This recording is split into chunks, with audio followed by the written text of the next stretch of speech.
Hello, Aquarius. Welcome. Take a seat and relax. There's nothing you need to do in this present moment except to relax and enjoy your reading. And I thought it would be fun to scramble things up this week. I feel like the universe does that once in a while. Oh, yeah. Because the universe is eternal. So how boring would it be to do the same thing over and over again for all of eternity? So I feel like the universe sometimes decides to scramble things up a bit to keep itself on its toes, It doesn't want to be complacent into just doing its everyday pattern. It wants to spice things up sometimes. I start your reading off with love. Beautiful. This is one of my favorite cards in this deck. This is one of my favorite moments in all of The Office because this proposal was very beautiful. This Thunder Mifflin family turned out to be very beautiful.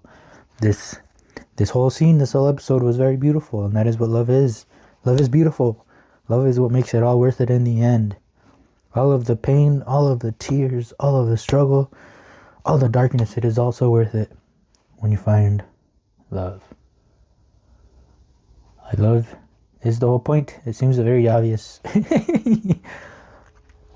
I will say in The Hitchhiker's Guide to the Galaxy, everybody was wondering what the question was, what the answer was to life, but the guy at the end of the movie figured it out.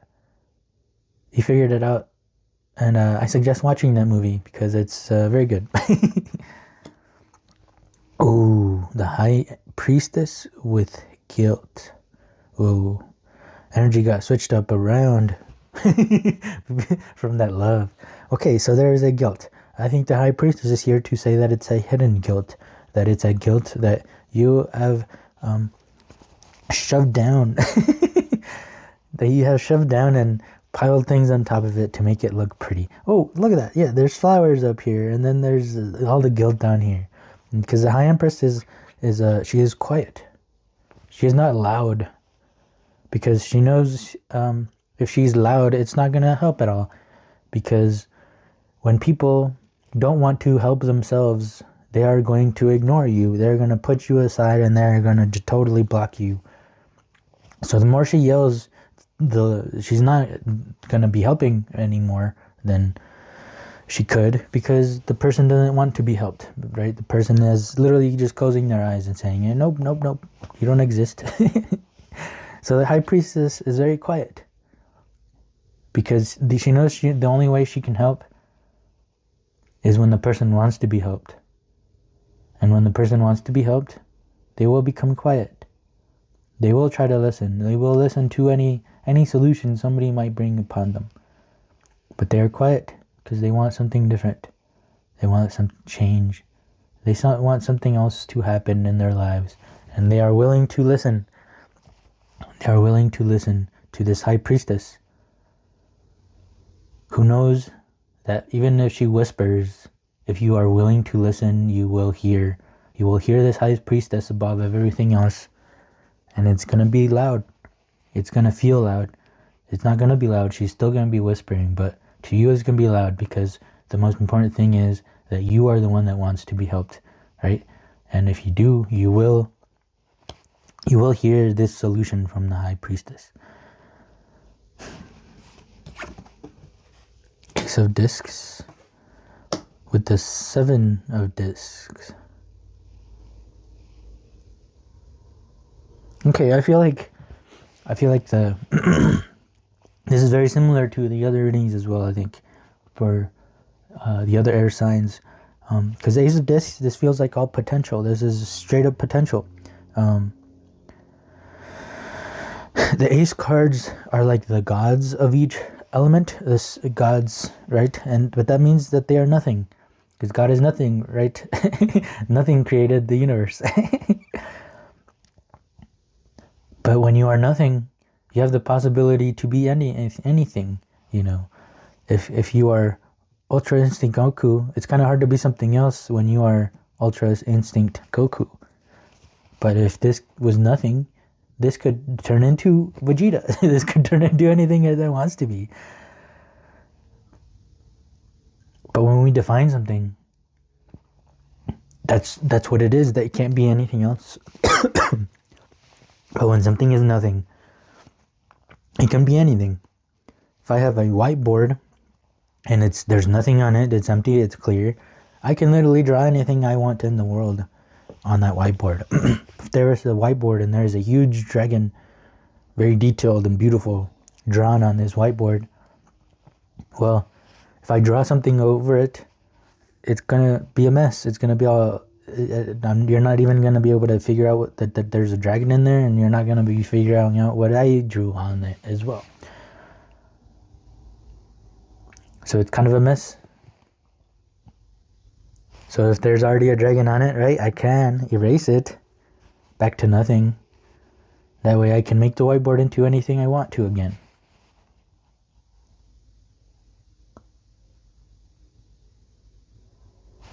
So the Seven of Pentacles is a guy working hard in his garden, knowing that if he puts a bit of time every day, he will get a reward for it. He will bear fruit. His garden will bear fruit.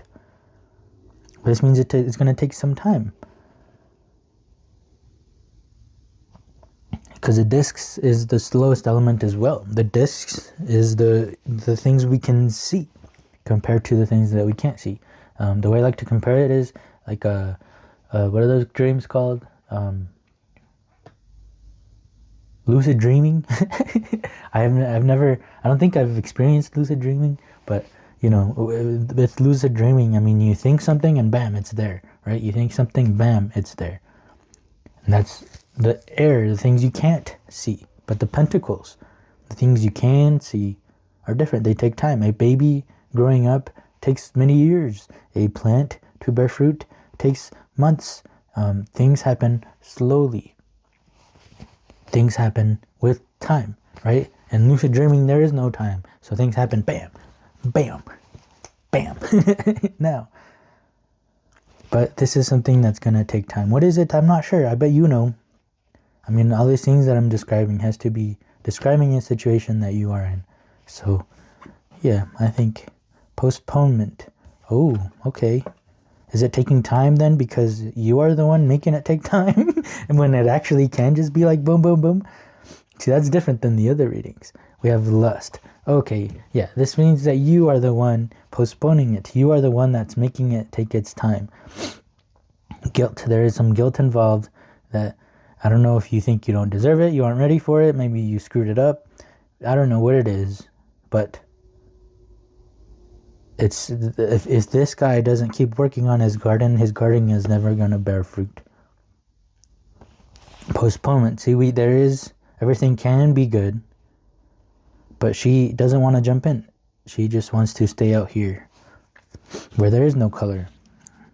Oh, look at that. In the guilt. She wants to stay in this guilt that's black and white instead of, just going for it, moving forward. Life moves forward, and so should we. But there is love here.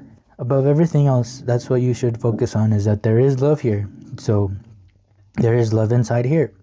She just has to jump through. She just has to keep work on it. It's also not going to happen just like that.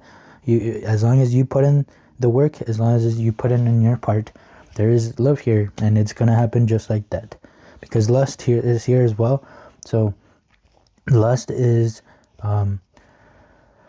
so usually this card is called strength, but I agree with Crowley. He changed the word strength to lust because strength doesn't really embody exactly what that card is saying, right? Strength, it makes you think, oh, I'm strong, I can do anything, strong, but that's not the whole picture. Right? This type of strength is willed, is going to tackle anything, is going to move forward. This is the lust that you need for this situation to move forward. I don't know if reading the lust card might help understand what I'm trying to say here. So let's find it. Lust. Okay, this is Harris to Crowley. she is explaining the lust, right? Oh, here, I'll read this first. It says, mitigate energy with love, but let love devour all things. Worship the name Foursquare, mystic, wonderful, and the name of his house, 418.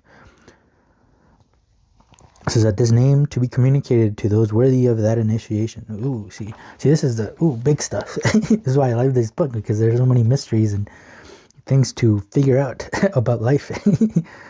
But lust, this is the Romeo and Juliet type of lust, right? Imagine me telling you, hey, drink this poison. You're gonna be like, what? No, why would I ever do that? No.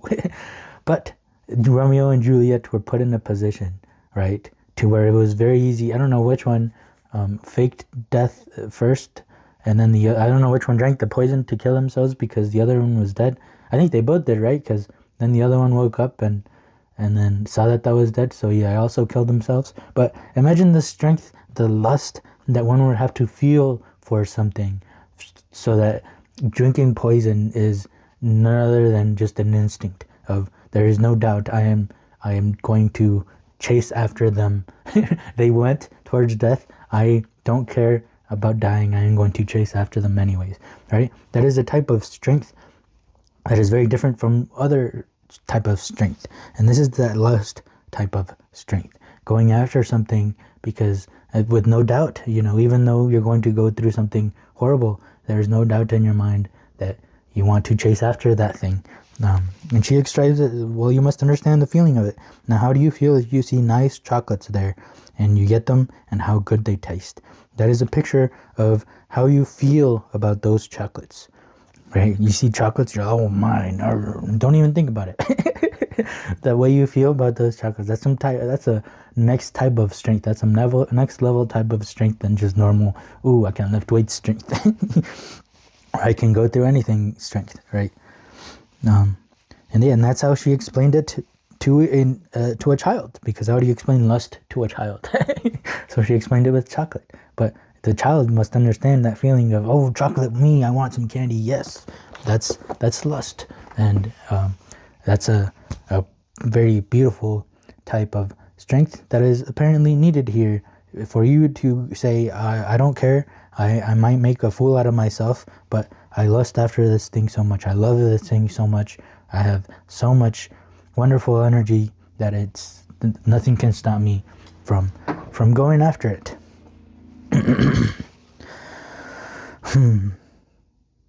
Yeah. And I think we only need one card from here. I'm going to go with this one. Number 36. I can so just sit here and cry. Okay, don't feel bad if you can't feel like you can go after it right now. If you don't feel that way, that's fine. Just sit there and cry. Do not be afraid to just sit there and cry. But I think the worst part is that it's bad if you just sit there. If you sit there and cry, that is okay. But it is bad if you just sit there and don't do anything at all, because that means you are still jamming that guilt down, right? Let it come out. Let it get you to cry. Let it get you to feel all sorts of emotions, because that is progress. That is you. That is the lust. Okay, so that is the pain that we were talking about, the poison. You drink in the poison, that's literally feeling these feelings of guilt. That's literally feeling that there is no color here. That is what you need. That is how you are going to go after the thing, by letting it take over you, letting you feel those emotions. Do not be afraid to just sit there and cry. That is the progress that you need to start with for this situation. And I really hope this reading helped, Aquarius. If it did help, please help me as well by leaving a like, leaving a comment, and subscribe if you would like to keep hanging out, as this is a safe place where we try to figure life out together. So thank you so much for being here. I hope to see you in the next one. Peace.